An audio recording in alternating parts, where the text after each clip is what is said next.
And what I'm getting to is, I mean, before we're already on. Okay, good. I see you recording. Oh yeah, I'm recording. Okay, cool. Yeah, it's the hot mic, buddy. The hot mic coming in hot. Right. All right. So on this episode of Philosophy, we want to talk about something that's more on the philosophy side than law. But it has to do with law too. I mean, really, I want to kind of dive deep into this because it's an interesting thing.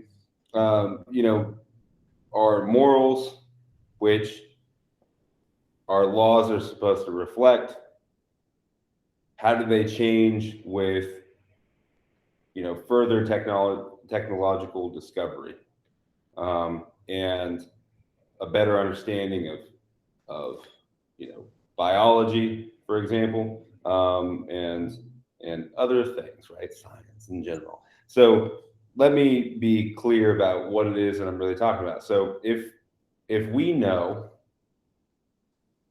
more about,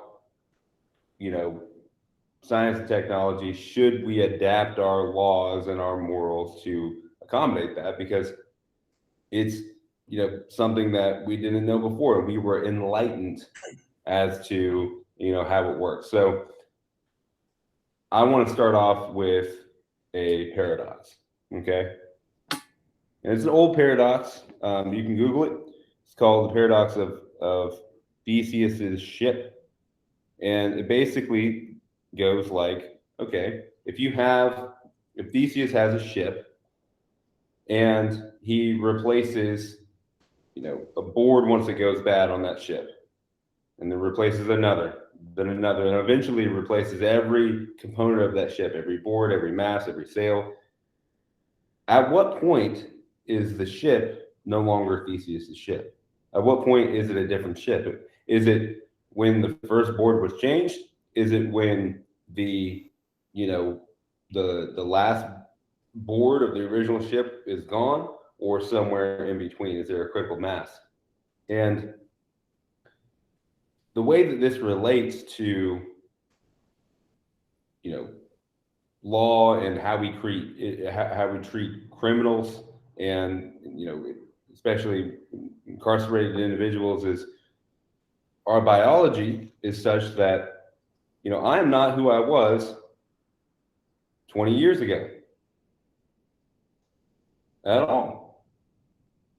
Physically, biologically, none of that. Every cell in my body has changed, right? It takes longer for your brain cells to regenerate, but every cell in your body is different than the cell that, was around, the cells that were around 10, 20 years ago. And this is an important point because biologically, someone who commits a crime and then is in jail for a life sentence, they're a whole different person, biologically speaking, than they were when they committed that crime. So that really does beg a question. Are life sentences appropriate when we know that we're no longer punishing the same person?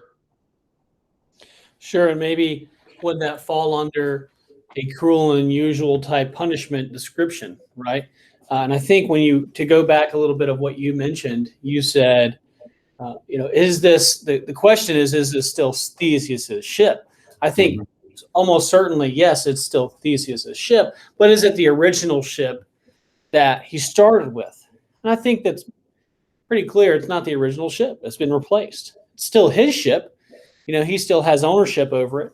So maybe you can liken the actions that someone's taken to that same ship as, hey, look, realize maybe you wouldn't do that now. Maybe you're not the same person now. Maybe even from a biological, physical perspective, you're different. Yeah. We acknowledge that, but we run that up against, the ownership claim, I guess, over the ship. And I would think too, with the Eighth Amendment, for those of you, and this is just a little tie-in with the law, but for those not familiar, the Eighth Amendment basically states that excessive bail shall not be required, nor excessive fines imposed, nor cruel and unusual punishments inflicted. Okay, but that does not give a lot of description. It doesn't really define what cruel and unusual punishment is, right? Yeah, exactly. And another thing is that was written back in the day when you could, I mean, the 1791 to be exact, ratified in 1791, right? So it's been around for a long time. And if you look at the historical context, right, this is back in the day where public executions, capital punishment, that was a typical thing. Yeah. It was thought to have the effect to deter future crimes. You'd have public whippings and public hangings. Yeah, and the thing is that we've evolved since then. We've evolved our understanding, and we understand human suffering better than ever, and we understand human biology better than ever. And so we've adapted that to reflect our treatment of criminals. And so I guess the question is, should we stop or should we continue with our, understanding of biology now? If we reflected our understanding of biology now onto our criminal penal code, I think it would look very different.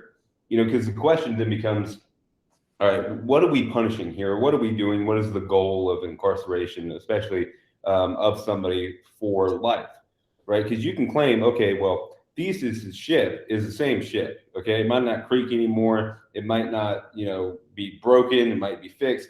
But hey, it's the same design. And that's some of the responses you can have to this is, hey, this is the same genetics, right? You have the same person with the same genetics. They're already genetically predisposed to be the person that they were when they committed the crime. Therefore, they're genetically predisposed to, be a very similar person later on down the road. And that might be true, but then you have to reconcile the fact that what we're doing is we are punishing a genetic predisposition and not a person itself, right? Which is a very different thing. And it kind of starts to muddy the waters morally, because if we're picking people out based on genetic predisposition, that gets eerily close to kind of a eugenics argument, kind of an argument with respect to, okay, well, you're from this, type of genetic, makeup. Therefore, it's a slippery slope. That's what I'm trying to say. If you have this genetic makeup similar than your father, you could be a murderer because he's a murderer, right? And you could identify a murder or a crime gene and start to punish people for that before they even commit crimes. Right. That's almost like, science fiction style Minority Report or something, Yeah. And it is a good movie. And Tom Cruise does all of his own stunts. What a stud. Anyway, I think another good parallel, Brenton, with what you're talking about is, our understanding of mental health, mental illness, as time has gone on and progressed, especially within the past 100 years in the West, with advances in our understanding from a psychological, and physical standpoint, that has led to, I think, a different approach to, not punishing those who ultimately couldn't understand the nature of what they were doing, right? We have different sort of legal tests that come into play for that.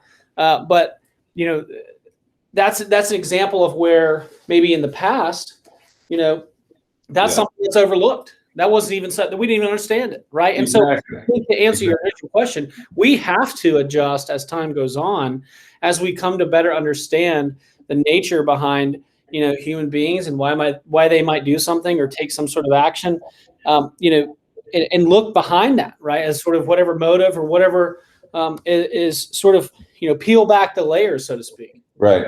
So I guess that begs the question then, okay, at what point do you set a maximum on a sentence? To where once, they've replaced all the cells in their body, they're no longer the same person. Or is there, you're still working with the paradox though. Is it a critical mass that they reach of cells being changed in the body where they're 51% a different person now? And I think that, And does our application system Right. of structured sentencing, at least in North Carolina, does our application system, work with that? Does it consider that sort of thing? I know they can take into account, of course, aggravating and mitigating factors. Those that aren't really familiar, the aggravating factors are consider the violent nature of the crime, and the mitigating factors consider the character of the defendant, right? But notwithstanding those things, you're still working with sort of in a box, right? Yeah. If it's a flow chart essentially of how much time you're going to serve in prison versus how much time you should be, and are factors like what you're suggesting considered into that sort of analysis? Right. Right. And it starts to beg the question, if we do that, is there a place for, incarceration over time? Because I think if you look into it, a lot of crime is committed because of mental illness, and a lot of crime is can be prevented through rehabilitation and things like that. And so at some point you have to imagine that if it's the goal, right? If we have a goal to do this, that we could at some point eliminate incarceration. Ideally, and I think that it would be great to get off the top of the charts for most incarcerated persons per capita. My thought would be you certainly have a question as to life sentencing and how it relates to the Eighth Amendment and the cruel and unusual punishment aspect of that. Sort of paired up against the structured sentencing, and the way that we ultimately decide on how something happens, right? But think about it in the context too, I'd say, of the death penalty, right? It seems to me that the Supreme Court has left the idea of capital punishment to the states, right, to decide whether they are okay with that.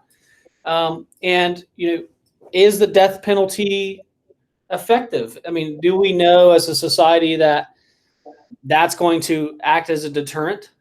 I mean, is there evidence to suggest that? Also, I think there's a pretty strong question of who we're killing. Right.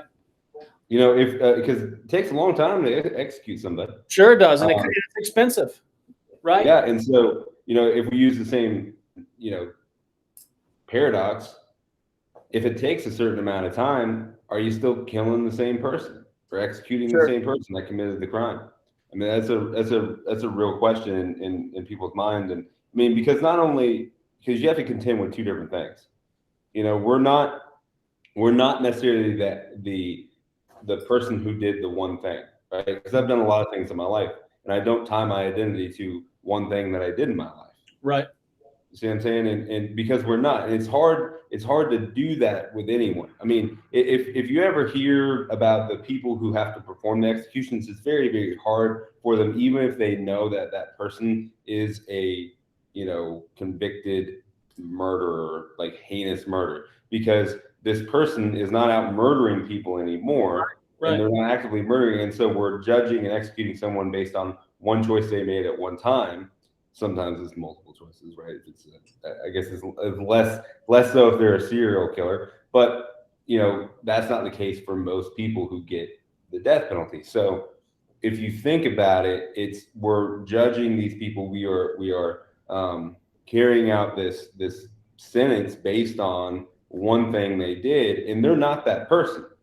They were that person in that moment, but you can't say that person is the same and that they would do the same thing in a very similar situation.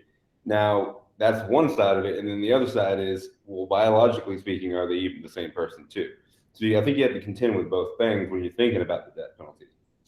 Yeah, and I mean, there's a lot there. It's not as simple as I mean, what's the alternative if somebody does something heinous? You consider the fact that maybe they're 19 years old and they made a really bad decision, and it resulted in tragedy, and and many people suffered as a result of that decision, and it's not was in no way justifiable, and that person should face the consequences of that decision, right? So let's just say that something like that happens. Maybe somebody shoots somebody, and someone dies, and then they go to jail for life.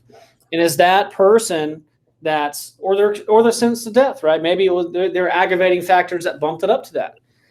So is that person fast forward 30 years or 25 years, is that person the same person? Should their life be forfeit, right? Are we comfortable as a society placing that sort of burden on the state to make the call, where we know that it's an imperfect system? There have been people that have been found guilty that are ultimately later on exonerated, right? So I mentioned the movie Minority Report. They scrapped that whole program. For anybody that's seen the movie, they scrapped the whole program at the end because they realized that, hey, this is something that's fallible. This is flawed, right? It can be manipulated, or there can be some sort of direct influence that can alter the course of these results. And ultimately, they scrapped the program because they were like, nope, can't do it, right? Yeah. And I don't know that we could ever get to 100% accuracy. And so knowing that we can't get to that level, should we still be comfortable using that as a means to an end? Yeah, and I think it really begs the question of what our goal is with regard to our penal code or whatever. Is it to minimize crime? Is it to totally eliminate crime? Because that begs the question. I mean, what is the utility of crime? Is there a utility in crime? Because the thing is, if you look at what a crime is, it is defined by a penal code, which that might not reflect everyone's morals. Like smoking weed. I don't give a shit if someone smokes weed. I don't care. You could have a trunk full of weed driving down the highway and and be stopped and go to jail for a long time. But if I were to be czar for a day, right, I would say that guy that's driving with a trunk full of weed, he goes home and he can smoke as much of that as he wants to, hand it out to his friends, because I don't care. Me personally, it doesn't offend me. I don't think it's a big deal, and that's just my morals. Other people are very different. They think it's harmful. They think it's a degradation to the society, all that stuff. So that there's a real dichotomy there, and so obviously the people, the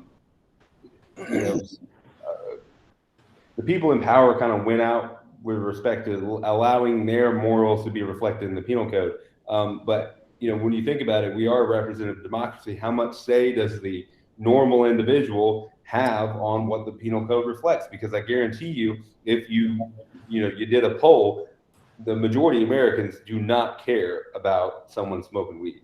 And so at a community or a state level, a local level, let's say, right? Your influence as a citizen is represented through the vote. And the idea is that you have these representatives that are, putting law into place that represent the values that you stand for, because that's why you voted for them, right?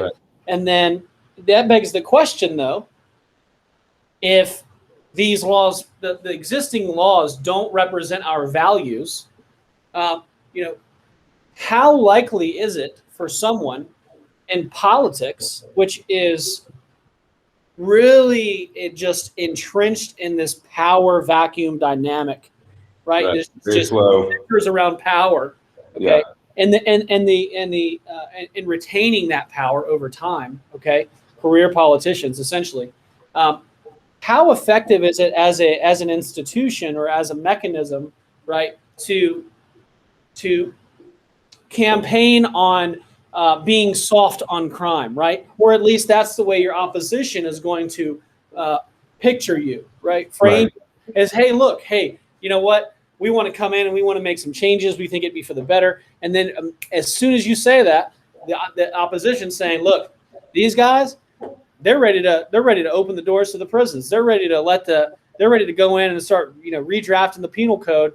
They want to make it to where, and they're just going to, dramatize it and make it seem like, and they'll take whatever they can in politics, a political bludgeon, and smash their opponent. Well, that is certainly what's keeping us from having a rational conversation about it. And I think, though, to kind of proceed with the question, and to frame the question, is there utility in crime?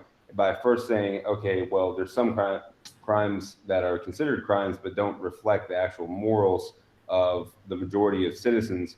Certainly, there's utility in preventing crime, okay, and you want to minimize crime to a certain extent. But if you, it really kind of begs the question: do we want a utopia? Is that what we're going for? Because utopia, to me, when I think about a utopia, intrinsically, like I cringe when I think about utopia.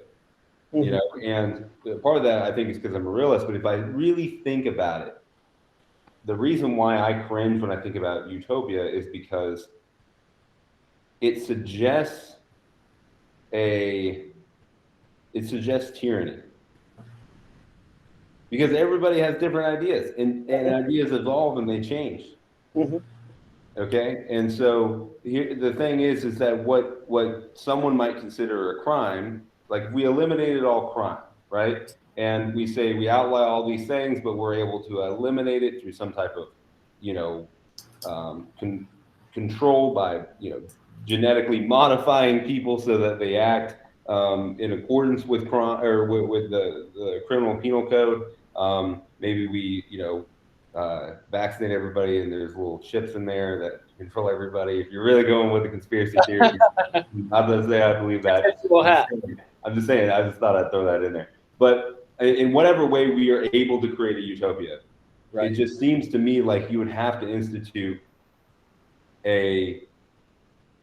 what you have to do a tyrannical rule is you'd have to hyper normalize, right? And there's an excellent documentary that I recently watched called Hypernormalization, right? It was put out through the BBC, and it discusses some of those same thoughts, right? That sort of stem from what you're talking about. And there's also another example, Brenton, that I thought of as soon as you started talking about utopia, from the movie Demolition Man. I don't know, a lot of my references are from, you know, pop culture, 90s movies, okay? Because I'm a millennial. That's a good movie, though. You know, in Demolition Man, essentially what's happened is society has changed to a point where crime is no longer even a thing, right? They've frozen these people, these bad actors, you know, well long ago. So there is no crime. Everybody lives just in this nice world where, you know, people smile and nod at each other as they walk down these nice manicured paths. And Wesley Snipes comes back and still doesn't pay his taxes. Exactly. And he's constantly saying curse words. And so you hear this thing, you know, giving him a ticket every time he says a curse word. If you turn up the volume, you hear it. But I think, again, there, you know, part of that movie develops and you see this tyranny that is sort of the underpinning for that whole utopia, right? Because it's just a false image.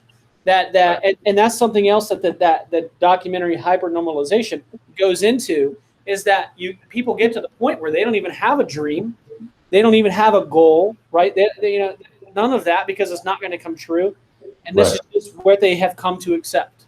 Yeah, exactly. And folks are docile. I guess if you remember the movie, they are engaged. Oh yeah, X, man, they just wear like a thing, and they just like do like a 3D thing, and so or a virtual reality thing. So like, you know, I can see where you know, at some point we have to stop and say, okay, what is the goal here? Because we need some rebellion in society. We need detractors. We need, and it's crime is the cost of having freedom. Now, we need to be able to control it. We need to be able to minimize it. But at some point, it's a zero-sum game. You have to strike a balance, because the more things that are criminalized, the more chances that you have to have your freedom taken away. And that is a very, very important point, because we want to be quick to saying, oh, well, you can't do this, and that's, you know, that's wrong, and it's not moral, and we should be, you know, this moral society. But to understand that, you know, a small act could lead to a deprivation of rights is very, very concerning, because, you know, I mean, that's one of the reasons why the First Amendment is so incredibly important, because it's supposed to be pure. You know, you're supposed to have this robust marketplace of ideas, which allows you to say stupid shit too. Okay. So what about actions? We should be able to do dumb shit too. And you know, a microcosm for this is kind of like the Twitter sphere or social media in general. You know, when you see people getting canceled, right? Cancel culture, and you see people getting canceled for very small statements and for things that they say to try to be funny, or things that they say that don't really reflect them as a person, like altogether. You know, that reaction to cancel culture, that the feeling like, man, I just feel like we're doing something wrong here because we're limiting this robust marketplace of ideas. You know, I feel the very same way with being quick to criminalize certain actions before we really thought it through. I mean, you know, I mentioned marijuana. I mean, it's a big deal to incarcerate someone for marijuana because it's such a small thing. It's a very, very small act, especially possession of a personal amount and the use of it. I mean, means nothing. It has really no negative effect on society. But we have decided that we can incarcerate somebody for that, which is kind of mind blowing if you really, really think about it. And I go back to the point you made about, you know, Twitter and or social media generally, where, you know, I think, well, that's an ongoing debate whether, you know, somebody posts something that's against the terms of service, quote unquote, right? And who makes that decision? It's a private company, so are they subject to, you know, are they state actors subject to the First Amendment? Have they escalated to the point where they've replaced the public forum? Or, you know, this medium is the new public forum. So should they be? I think there's arguments being made right now about that. But, you know, I'd go back to. Well, they're certainly playing both sides, by the way. Sure. Yeah. Certainly something I think we could explore further in detail. But nonetheless, I go back to, you know, let's look at some other effects of, you know, the Eighth Amendment throughout society. I think you've got that first part of the clause which talks about bail, right? Which I think in theory bail is used to encourage the idea that everyone's innocent until proven guilty. Right. What about people that don't have bail, or they're set with no bail? I mean, what's the likelihood, and you probably know from experience, where someone can't get out? I mean, what's the likelihood that their defense is that they're going to prevail in that defense, or they're going to be successful in presenting a formidable defense on their yeah. So for those who aren't familiar, you know, a lot of times we get arrested, you get arraigned, and at the arraignment they can set a bail or a bond, and that bail or bond can keep you from being incarcerated in between the time of you know, the time that you're arraigned and your actual trial, if you have one. And one of the reasons why you might not want to be incarcerated during that time is, number one, it sucks to be incarcerated, but number two, you want to present yourself in the best light. So if you come in handcuffs and an orange jumpsuit, the jury's going to look at you in a very different way than if you come in with a suit and your family around you. Not that, the lead up to your, you know, presentation of a case. You know, how effective are you if you're behind bars? Yeah. You know, are you getting the expert witnesses that you need? Are you doing your own sort of, you know, counter investigation, if you will, to present a case? Are you meeting and talking with your attorney every day?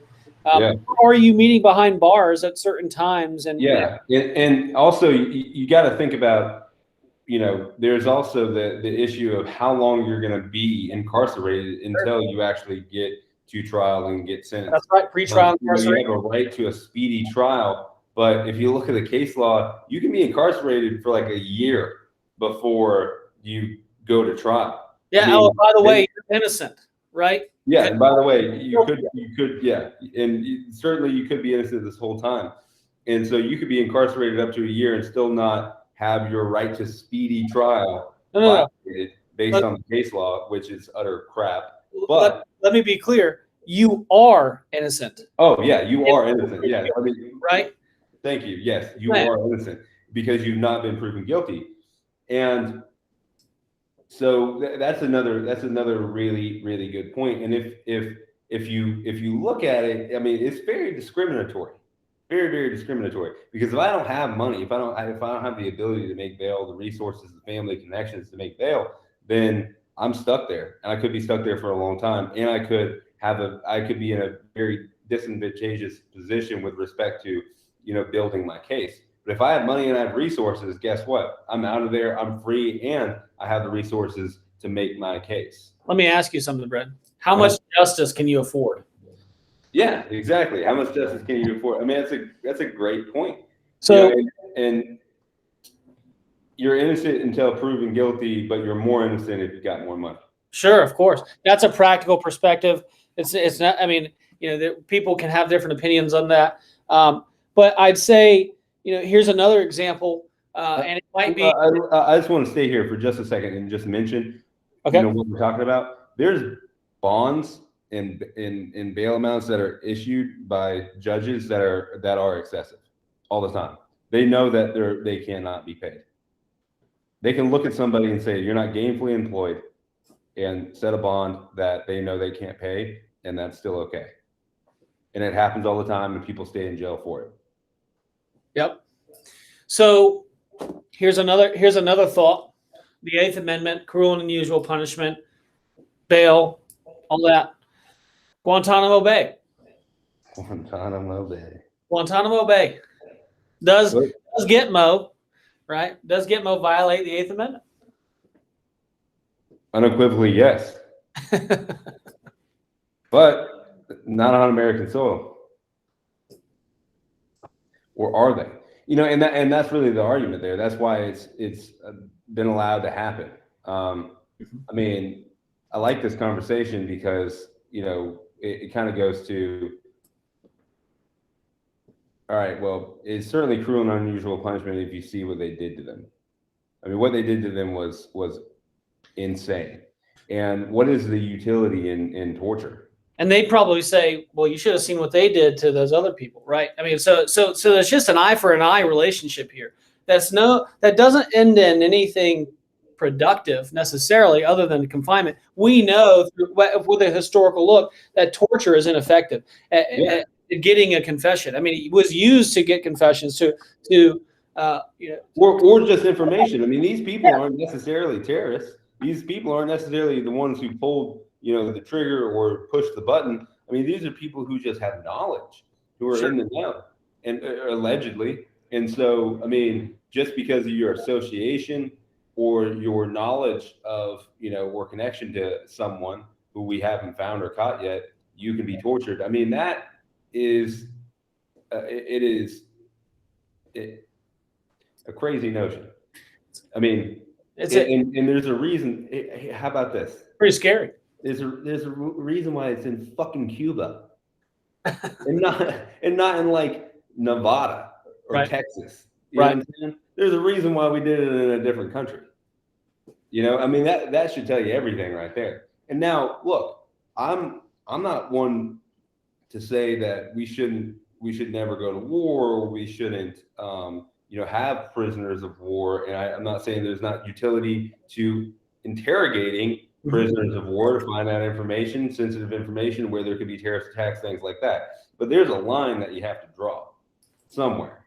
I think it's important to note that anytime we're having these discussions, it's not exactly that, just because you're talking about a particular point doesn't mean that you're polar opposite of lacking the capability to understand the finer points of the other side of the argument. That's right? These are just ways to explore some of these thoughts. The purpose of the way that we get better, the way that we advance from a philosophical standpoint or a moral standpoint, is talking about these things together, not becoming enemies in doing so, and just having the conversation about the different advantages or disadvantages, pros and cons, to what exists, what should exist, how would we get there? There's got to be, you're right. I mean, there is some utility in torture. I mean, we did get some out of it, or we wouldn't have done it, or we wouldn't have continued to do it. I mean, we did get utility out of it. but the question is, is the juice worth the squeeze? Yeah, I mean, I think again, historically, you've seen that torture is not an effective way to do that. It will result in getting the answers that you want to hear, not necessarily the truth, right? Right. And then, so I think it just, you could go even deeper, right? What do we define as torture? Is waterboarding torture? Is that something that we could sustain? That's not necessarily, a physical detriment to them, to the person that's being interrogated. Is that something that, is an appropriate mechanism by which? And I mean, and here's the other thing too. I mean, what if you could also kind of argue from the other side, could we grab somebody, that we want one that's committed a crime, and waterboard them or cane them or whatever, keep them for 5 days and then let them go instead of incarcerating them for a year? Sure. I mean, if someone presented me with the option of being in jail for a year or getting the shit beat out of me, I'd probably be like, all right, let's do this, like, don't break anything, boys. I mean, there's punishment like that throughout the world, like in the Philippines. There is, like in Singapore. Yeah. Or like Malaysia or whatever. Like I think in those countries, I don't know an exhaustive list of the countries, but they do like caning. Basically, they just beat you with a cane, and or like some type of rod or whatever. And I mean, to me, I'm like, okay, if I was presented with the option, which I mean, it'd be nice to be presented with an option, to just get beat or for a little while, or be incarcerated for a while, I'd probably be like, all right, just beat me, it's gonna be over, I won't die, I'm good. So there's a question there. I mean, we've banned cruel and unusual punishment, but to me, I feel like being incarcerated for a long time is more cruel and unusual. Yeah, I mean, getting beat right quick. If you have the choice, I don't know that it's necessarily categorized as cruel and unusual at that point. Yeah. Right? Cruel and unusual would seem like something that's forced upon you with no other choice. And I get it. You've done something to forfeit that choice. That forfeits your freedom. Okay, and it hurt, right? 100%. But I think that you have. I mean, there's so much. You have to consider the humanity side of things here, and what are we doing as a society? What are we comfortable with doing? Does that push us in the right direction, right? I mean, are we going to continue on this earth for the next 500 years, hopefully, if we don't blow each other up before then, right? If life continues on this earth, does it continue in a positive and advancing way? Or do we just continue to regress because of the same cyclical ideologies that keep us confined down? I mean, man, I'm a peacock. You got to let me fly, Brenton. Yeah. I mean, really, it really begs the question of how. All right, so we know incarceration is really not that effective. We know there's very limited reason to have incarceration, and there's this whole idea of cruel and unusual punishment. But again, should we change based on how we see, society's morals, right? I was trying to say morals and mores at the same time, morals, changing. So, in my opinion, right, I think that incarceration is a pretty severe punishment for a lot of things. Whereas back in the day, you could just be like, she's a witch, hang her, Burn her.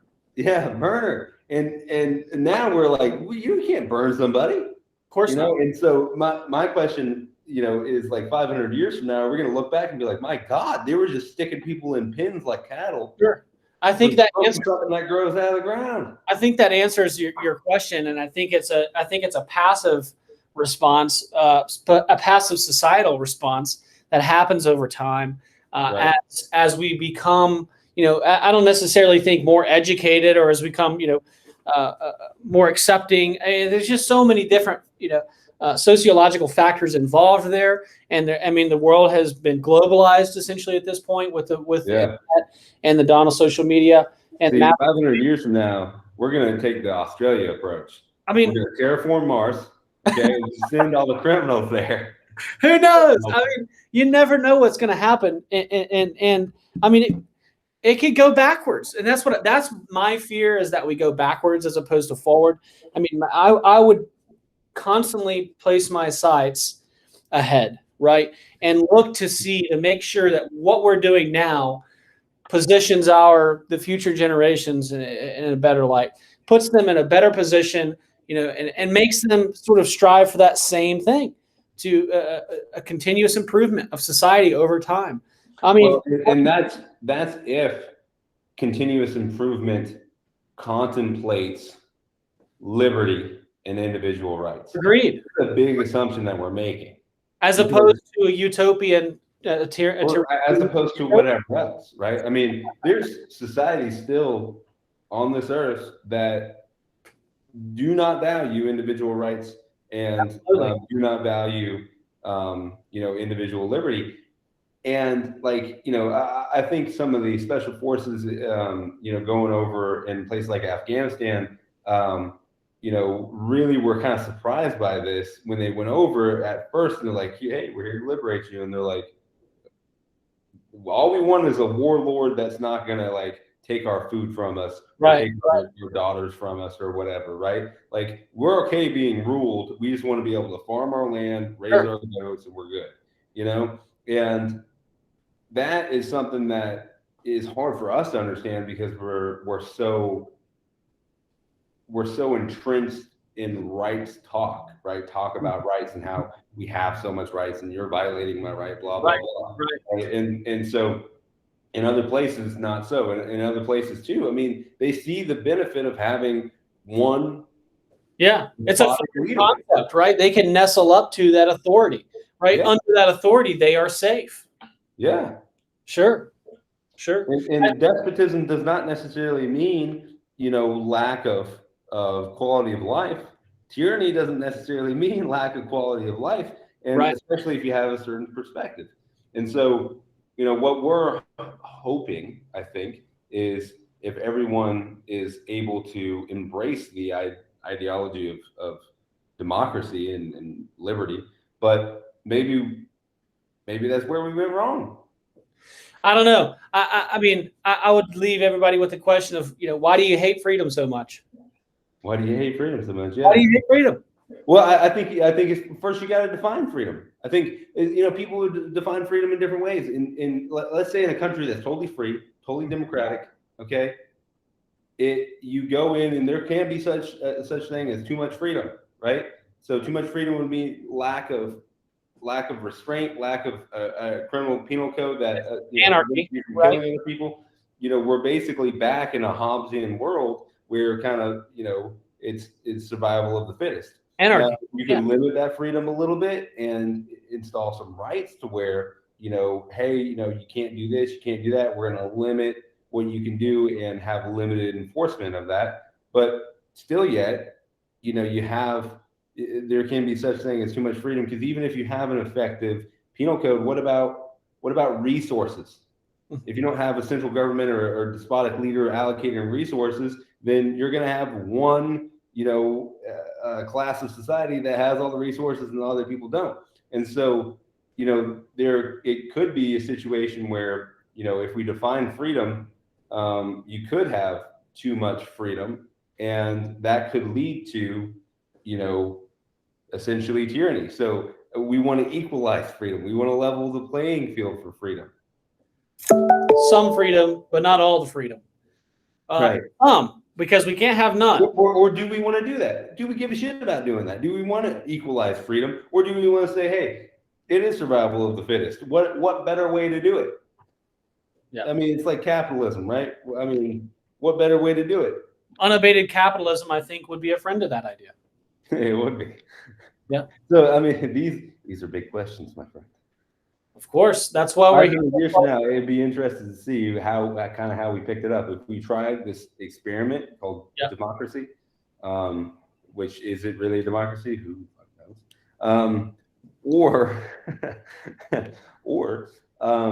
do we decide? Okay, well, we value certain things differently, so we want despotism, we want fascism, we want a monarchy, whatever it is, right? Yeah, I mean, I just, the I digress. movie, the book, 1984 comes into play where you have these giant power structures of these, nation states, and the individual is inconsequential. They're safe, but they don't really have any freedoms, but they don't really even, I think the concept of freedom is even beaten out of them. They're just not even, it goes back to that hyper-normalization I mentioned earlier, where it's just this deferment to the government as the surrogate decision maker. And I just, from a personal perspective, I'm not okay with that. I don't think anybody should be okay with that. Individualism with the push towards, individual rights. Well, I'll leave you with this, okay? So you could make the argument that what saves democracy is the elitist and despotic attributes to, the country that we have. Imagine if we had a pure democracy, we wouldn't get shit done. Well, I'd say the dispersion of action is what keeps us afloat. As in that disbursement, it doesn't. Nothing radical happens overnight. Yeah. Generally speaking, it's drawn out, and so radical ideas sort of get lost to the side. And yeah. I mean, that is a beneficial aspect of having slow grinding gears. Yeah. But we also are a country of a lot of moving parts, and it takes a lot to do what we do. And we've vested a lot of power in executive leaders like governors and presidents. And if we didn't have that, there's not much we could do. Seemingly more powerful recently. Yes. Yes. Yes. So, I'll leave you with that as far as a little thought experiment in your mind. Therron, man, it was a good one. We went deep. We covered a lot of stuff, 8th Amendment to biology, to terraforming Mars, to Minority Report. So, I think we did a good job. I agree, Bren. Great conversation. Freedom is your friend. Don't hate freedom. All right. I agree.